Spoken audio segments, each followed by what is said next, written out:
आपके साथ नेहा दुबे। बुलेटिन की शुरुआत करते हैं।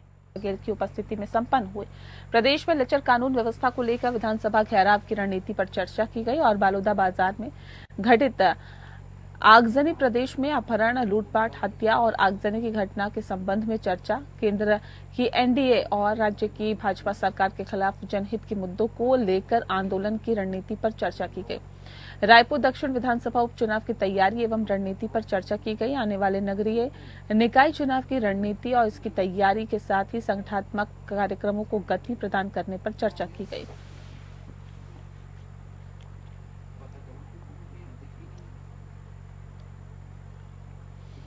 भुइयां सॉफ्टवेयर में कार्य करने के दौरान सामने आ रही विभिन्न समस्याओं को लेकर अपनी 32 सूत्री मांगों के तहत राजस्व पटवारी संघ अनिश्चितकालीन हड़ताल पर चले गए हैं। खैरागढ़ की जनपद पंचायत कार्यालय के सामने धरना प्रदर्शन करते हुए दूसरे दिन भी पटवारियों ने अपनी मांगों को लेकर आवाज बुलंद की।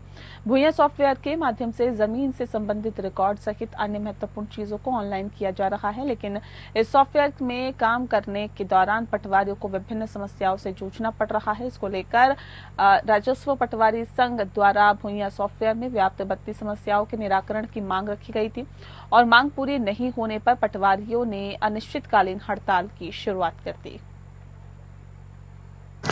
मैडम, हम लोग अनिश्चितकालीन हड़ताल में इसलिए बैठे हुए हैं क्योंकि हमारी जो पिछले साल की मांगे हैं, विगत 5 वर्षों की मांगे हैं, वो जस की तस बनी हुई हैं। सरकार बदलती जा रही है, लेकिन हमारी मांगों के ऊपर में हमारी कोई भी विचार नहीं किया जा रहा है। इसलिए हम लोग अपने अनिश्चितकालीन हड़ताल में बैठे हुए हैं। तो विगत के साथ में और भी कुछ मैटर हैं आपके? जी, हमारी लगभग 31 सूत्री मांगे हैं, 31-32 सूत्री मांगे हैं। उसमें से सबसे इम्पोर्टेंट, सबसे प्रमुख बात जो है वो हम सभी पटवारी साथियों को विचलित कर रहा है, वो ये है कि हमारी जो बुनियादी कार्य है, जैसे कि कृषक खातेदार के नाम, जाति, रकबे में सुधार करना, वो अधिकार हमसे छिन गया है। और यदि हम कुछ करना भी चाहते हैं तो उसमें विभिन्न प्रकार की तकनीकी समस्याएं आ रही हैं। ये इसलिए हम सभी साथी बहुत विचलित हैं और इस विचलित होने के कारण ही हम अपने अनिश्चितकालीन हड़ताल में बैठे हुए हैं। वहीं छत्तीसगढ़ की राजधानी रायपुर में पटवारी और अतिथि शिक्षक हड़ताल पर हैं। उनका समर्थन करने प्रदेश कांग्रेस के अध्यक्ष दीपक बैज नया रायपुर के तोताब में पहुंचे हैं। उन्होंने पटवारी और अतिथि शिक्षकों की मांग को जायज ठहराते हुए सरकार पर आरोप लगाया कि घोषणा पत्र में भारतीय जनता पार्टी ने अतिथि शिक्षकों और पटवारियों की मांगों को पूर्ण करने की बात कही थी, लेकिन झूठ बोलना, जुमलेबाजी करना भारतीय जनता पार्टी का काम है। अभी तक कोई निराकरण नहीं किया गया है। 22 जुलाई से विधानसभा चुनाव, आपको बता दें कि विधानसभा की कार्रवाई शुरू होने वाली है और कांग्रेस के विधायक उनकी मांगों को समर्थन करते हुए इनकी बातों को विधानसभा में उठाएंगे। राजस्व पखवाड़े पर तंज कसते हुए दीपक बैज ने कहा है कि आज पूरे तहसील ऑफिस और पटवारी ऑफिस में ताला लगा हुआ है और ये राजस्व पखवाड़ा मना रहे हैं। जब पटवारी और तहसीलदार ही नहीं रहेंगे तो पखवाड़ा कैसे मनाएंगे? दीपक बैज ने कहा है कि आज शिक्षा सत्र चालू हो चुका है। बच्चे आय प्रमाण पत्र, जाति प्रमाण पत्र के लिए भटक रहे हैं। शिक्षक हड़ताल पर हैं। पढ़ाई की कोई व्यवस्था नहीं है। सरकार चिंतित नहीं है और इससे बड़ा उदाहरण और क्या हो सकता है? पटवारी संघ के धरना के समर्थन में भी आ जाए हैं। जिस तरह से खेती किसानी का समय और शिक्षा सत्र शुरुआत हो चुकी है, हमारे पूरे बच्चे जाति, निवास, आय को ले भटक रहे हैं, लेकिन इनकी मांगों को लेकर सरकार गंभीर नहीं है। सरकार को इस पे गंभीरता से विचार कर इनकी मांगों को पूरा करना चाहिए। बिल्कुल, हम लोगों ने ऐलान कर दिया है कि आने वाला समय में विधानसभा सत्र शुरुआत होगी। इनकी मांगों को लेकर विधानसभा सत्र में हमारे कांग्रेस के विधायक उठाएंगे और कांग्रेस पार्टी सड़क की लड़ाई लड़ेगी और इनकी मांगों को भी निश्चित रूप से कांग्रेस पार्टी शामिल कर इनकी मांगों के लिए भी लड़ेगी। राजस्व पखवाड़े, पूरे पटवारी और तहसील ऑफिसों में ताला लगा हुआ है और सरकार राजस्व पखवाड़े बना रही है। मुझे तो लगता है कि राजस्व पखवाड़े अगर बनाना है तो इनके पूरे मंत्रियों को तहसील ऑफिस भेज देना चाहिए ताकि वहां राजस्व पखवाड़ा बनाए। प्रदेश में बैठ के राजस्व पखवाड़ा मतलब प्रदेश के किसान और हमारे जो छात्र भटक रहे हैं उनके साथ ये सरकार मजाक कर रही है। सरगुजा में नेशनल हाईवे 43 अंबिकापुर रायगढ़ मार्ग में बस ने ओवरटेक करते हुए एक ट्रक को तेज टक्कर मार दी, जिससे कि बस के परखच्चे उड़ गए। बता दें कि दूसरी ओर बस में सवार 10 यात्री घायल हो गए हैं और बस कंडक्टर की घटना में ही मौत हो गई है। घायलों का अस्पताल में इलाज जारी है। वहीं उक्त घटना के घटित होने पर दोनों ही वाहनों के वाहन चालक घटनास्थल से फरार हो चुके थे। बस के परखच्चे बुरी तरह से उड़ गए थे। काफी मशक्कत के बाद घटना स्थल पर बस को हटाया गया और बताया ये भी जा रहा है कि पुलिस फरार चालक की तलाश में जुट गई है।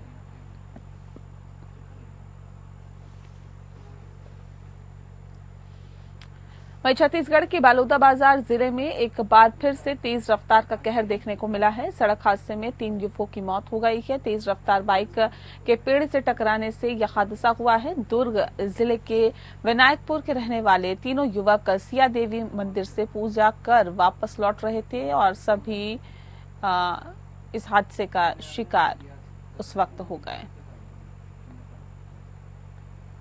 नीतीश कुमार ने बख्तियारपुर के विभिन्न जगहों पर चलाई जा रही योजनाओं का निरीक्षण किया और तेजी से कार्य पूर्ण करने का निर्देश दिया। मुख्यमंत्री ने बख्तियारपुर प्रखंड के घनसुरपुर स्थित गंगा चैनल पर प्रस्तावित लिंक का निरीक्षण किया। घनसुरपुर से सीढ़ी घाट होते हुए रामनगर तक गंगा नदी की धारा को घाट से लिंक करने की कार्य योजना के संबंध में जल संसाधन विभाग के अपर मुख्य सचिव चैतन्य प्रसाद ने मुख्यमंत्री को जानकारी दी है। उन्होंने बताया कि घनसुरपुर में पुराने चैनल को मुख्य धारा से जोड़ा जाएगा। मुख्यमंत्री ने बख्तियारपुर सीवरेज ट्रीटमेंट प्लांट का भी निरीक्षण किया और बटन दबाकर ट्रीटमेंट प्लांट की शुरुआत की।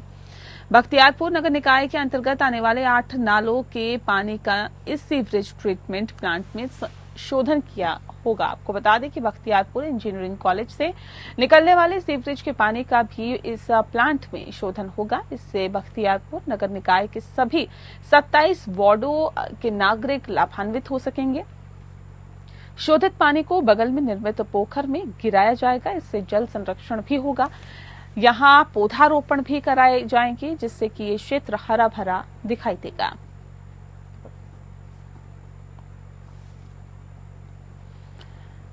मुख्यमंत्री नीतीश कुमार ने जेपी गंगा पथ के गाय घाट से कंगन घाट के पथांश का फीता काटकर एवं गुब्बारा उड़ाकर लोकार्पण किया।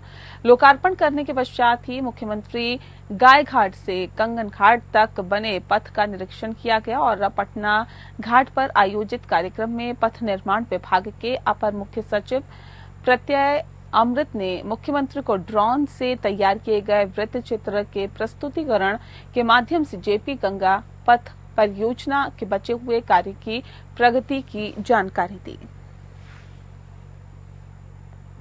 गंगा नदी पर सबसे पहला बना ये बात था 62 की बात, 1962। हम चाहते हैं वहां तक जाने का, इधर हम लोग यहाँ तक बनवा शेरपुर सर इसको कोइलवर तक ले जाए, सूरज इधर भी ले जाएंगे तो सब जगह से सोच लीजिए कि नॉर्थ के अलग अलग इलाकों से लोगों को यहाँ पर आने में कितनी सुविधा होगी। और बाहर तो कई बना रहा है ना, प्लेन बन रहा है ना, प्लेन कर रही है सड़क। उसी तरह से कि यह भी होगा तो लोगों को कितनी खुशी होती है इधर जाने से। 3 रोड जब सब देखते रहता है गंगा नदी कितना अच्छा लगता है। देख लिए ना हम उसको कितना कहे करने वाले, हमको था कह दिया था इस बार फरवरी तक, तब देर हुआ हम बराबर कहते काहे कर रहे हैं, और वही देर करता है इसलिए लोग देर करते हैं, तो कह दिए हैं कि कर देंगे। वही छोटी सी बात एक बड़ा बवाल बन गई। ये मामला धनबाद का है। दरअसल बवाल की वजह 2 गाड़ियों के बीच हुई मामूली टक्कर बनी। एक दंपत्ति हीरापुर क्षेत्र से पूजा करके अपनी कार से घर लौट रहे थे। इसी दौरान रणधीर वर्मा चौक के पास अचानक से ब्रेक लगने से पीछे से आ रही एक पुलिस गाड़ी ने टक्कर मार दी। इसके बाद हाई वोल्टेज ड्रामा शुरू हो गया। दोनों ही पक्ष आपस में उलझ गए। एक और दंपत्ति का कहना है कि बात छोटी सी थी, पुलिस पदाधिकारी ने बदतमीजी से बात करना शुरू कर दिया, जबकि ट्रैफिक रूल सबके लिए बराबर होते हैं। वहीं ट्रैफिक पुलिस पदाधिकारी ने बताया है कि उन्होंने किसी प्रकार की बदतमीजी नहीं की है और न ही थाने बुलाया गया है। दंपत्ति बेवजह मामले को तूल दे रहे हैं। इधर दंपत्ति पुलिस पदाधिकारी की तरफ से माफी मांगे जाने की मांग को लेकर ट्रैफिक पुलिस विभाग कार्यालय के बाहर डटे रहे।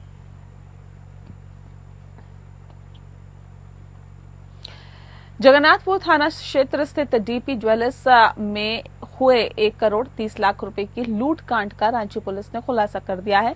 इस मामले में मुख्य आरोपी सहित 8 को गिरफ्तार कर लिया गया है। आरोपी जो है गिरफ्तार किए गए हैं उनमें आपको बता दें कि 7 जो है वो पलामू और 1 गढ़वा जिले का बताया जा रहा है। बीते 28 जून को बिरसा चौक के पास स्थित जेवर दुकान में 4 अपराधियों ने लूट की वारदात को अंजाम दिया था। पुलिस ने गिरफ्तार अपराधियों की निशानदेही पर 8.5 किलो चांदी और 450 ग्राम से अधिक सोना बरामद किया है। साथ ही 5 हथियार भी बरामद किए गए हैं। इनमें से एक अपराधी हत्या के मामले में वांछित चल रहा था और जेल में बंद सुबोध सिंह नामक अपराधी ने इन्हें जेवर दुकान में लूट को कैसे अंजाम दिया जाए इसकी पूरी ट्रेनिंग दी गई थी। अपराधी पिछले 1 महीने से लूट योजना बना रहे थे। इस लूटकांड को अंजाम देने के बाद अपराधी उड़ीसा में भी लूट की घटना को अंजाम देने की फिराक में थे। डीपी ज्वेलर्स में हुई लूट की घटना के बाद एसएसपी चंदन कुमार सिन्हा ने एसआईटी का गठन किया था और इस कांड के उद्भेदन में शामिल पुलिस पदाधिकारियों को सम्मानित किया जाएगा। ये हमारा कुछ पार्ट भी बचा हुआ है, लेकिन एक जो है इसमें एक किंग पिन है जो संभवतः बेरी जेल में बंद है, सुबोध सिंह, उसके डायरेक्शन पे काम करता है और जब ये लोग लूटते हैं तो कई बार उसको जेवर खपाने के लिए देते हैं। तो ये एक बड़ा ही बृहद नेटवर्क है और वो बेरी जेल में बंद है। और ये लोग चूंकि रायपुर जेल में से मिले हुए थे तो इनकी दोस्ती थी और इस दोस्ती के चलते कई काम उसके डायरेक्शन पर, कई बार उसके सहयोग से लोग करते थे। ये गैंग सारा पलामू का है, जो 8 आदमी गिरफ्तार हुए 7 पलामू के, गढ़वा का है। रांची में कोई संरक्षक इसका पता चला? नहीं, रांची में ये लोग भाड़ा पर रहते थे। ये जो है विक्की जो है ये भाड़ा पर एक मकान लिया था सुभाष नगर बाजरा में, जहाँ इसकी पत्नी रहती थी। किंतु बाकी सारे क्रिमिनल जो है वो एक फ्लैट है उन्दाग में, डायमंड अपार्टमेंट, राधा रानी मंदिर रोड में, वहां पर ये लोग भाड़ा पर लिए थे और 1 महीने से वहां पर सारे अपराधी रह रहे थे। केंद्रीय ऊर्जा एवं शहरी विकास मंत्री मनोहर लाल खट्टर रिम्स पहुंचे और नवनिर्मित पावर ग्रिड के विश्राम सदन का उद्घाटन किया। उद्घाटन के मौके पर रक्षा मंत्री, राज्य मंत्री संजय सेठ, झारखंड के स्वास्थ्य मंत्री बन्ना गुप्ता, रिम्स प्रबंधन और पावर ग्रिड कॉर्पोरेशन के अधिकारी उपस्थित रहे। यह अत्याधुनिक विश्राम सदन करीब 20 करोड़ की लागत से बना है। 310 बेड के विश्राम गृह से रिम्स में भर्ती मरीजों के परिजनों को लाभ मिलेगा। पावर ग्रिड कॉर्पोरेशन ने सामाजिक दायित्व के तहत विश्राम सदन का निर्माण करवाया। उद्घाटन समारोह के बाद केंद्रीय ऊर्जा मंत्री मनोहर लाल खट्टर ने कहा है कि झारखंड में पहले भी पार्टी के कार्यक्रम में आया हूं। इससे पहले बेरमो में चुनाव के दौरान मैं आया था और छोटे से कप में मैंने चाय पी थी। झारखंड में पहले से कई अनुभव रहे हैं। नहीं हुई है। यहाँ मैं विभाग के जो लोग हैं और जो मुख्यमंत्री हैं उनसे मिलना होगा, सभी विषय की बातचीत करूंगा और कुछ बातें ऐसी होती जो आपस में बैठने के बाद ही यानी सुलझती हैं। अगर इस प्रकार से मीडिया के माध्यम से सुलझने लगती तो कभी की चीजें सुलझ जाती। इसलिए आप इस विषय पर इस ढंग से न यानी हमारी बजाय आप ही राजनीति करने लग गए। आप ऐसा न करें, हम आपस में बैठ करके इन समस्याओं का लोगों के हल करें। हरियाणा और झारखंड दोनों में चुनाव होने जा रहे हैं 2-3 महीने में, कितने कॉन्फिडेंट है दोनों जगह? आज नया प्रदेश अध्यक्ष भी मिला है हरियाणा। हाँ, निश्चित रूप से हरियाणा में हम लगातार पहले भी 10 साल से शासन कर रहे हैं, आगे 5 साल के लिए फिर से शासन करेंगे। जैसे केंद्र में तीसरी बार नरेंद्र मोदी जी के नेतृत्व में हमारी सरकार बनी है, हरियाणा में भी बहुमत की सरकार तीसरी बार फिर से बनेगी और इस प्रकार का एक कार्यक्रम हम पहले से तैयारी में हैं। नए हमारे प्रदेश अध्यक्ष, क्योंकि अभी मुख्यमंत्री ही प्रदेश अध्यक्ष थे, मुख्यमंत्री भी थे, आज से नए प्रदेश अध्यक्ष वहाँ बने हैं। मुंबई के वर्ली में लग्जरी कार से टक्कर मारकर 45 साल की महिला की हत्या करने वाले मिहिर शाह को विरार से गिरफ्तार कर लिया गया है। मिहिर शिवसेना के उपनेता राजेश शाह के बेटे हैं और इस मामले में क्राइम ब्रांच की टीम ने मिहिर शाह की मां और 2 बड़ी बहनों को मुरबाड के एक रिजॉर्ट में हिरासत में लिया है। उन पर मिहिर को भगाने में मदद करने का आरोप है। मिहिर 3 दिनों से फरार था, जिसको लेकर हमारे संवाददाता ने जायजा लिया। आप भी देखिए। मामले में आरोपी मिहिर शाह को 3 दिन बाद पुलिस ने गिरफ्तार किया है। हालांकि 14 टीमें इस आरोपी की तलाश में जुटी हुई थी। अब लेकिन 3 दिन के बाद इसे गिरफ्तार किया गया है। आज इसे कोर्ट में पेशी की जाएगी। सवाल ये है कि 3 दिन तक क्या ब्लड रिपोर्ट में अल्कोहल की मात्रा दिखाई देगी या नहीं। कहीं न कहीं इस न्याय के लिए काफी असर पड़ सकता है। ऐसे मामले में पुलिस किन गवाहों को देखते हुए क्या जो सबूत है वो कोर्ट में पेश करेगी ताकि पीड़ित को न्याय मिल सके। मुंबई का वर्ली ड्रिंक एंड ड्राइव मामला अब की जांच अभी पूरी भी नहीं हुई थी। महाराष्ट्र के नासिक में एक और ड्रिंक एंड ड्राइव का केस दर्ज किया गया है, जिसमें वैशाली सिंधे नाम की महिला को एक ऑल्टो कार चालक ने ड्रिंक एंड ड्राइव में उस पर जख्मी किया। हालांकि उसकी मौत हो चुकी है। पूरी घटना सीसीटीवी में कैद हो चुकी है। आरोपी के खिलाफ मामला दर्ज किया गया है और आरोपी को गिरफ्तार किया गया है। सवाल ये है कि ऐसे मामले लगातार होते रहते हैं, लेकिन पुलिस की तरफ से कैसे सख्ती बरती जाएगी। कैमरा रोशन साथ सभी सोनी, एपीएन न्यूज, मुंबई। मध्य प्रदेश के खंडवा के साथ ही गिरफ्तार इंडियन मुजाहिदीन के संदिग्ध आतंकी फैजान शेख के प्रकरण को राष्ट्रीय जांच एजेंसी मध्य प्रदेश एटीएस ने अपने हाथ में वो ले सकती है। जांच एजेंसी में मध्य प्रदेश एटीएस से पूरे मामले की जानकारी मांगी। दरअसल एटीएस की तरफ से फैजान से पूछताछ में कई बड़ी जानकारियां मिली है।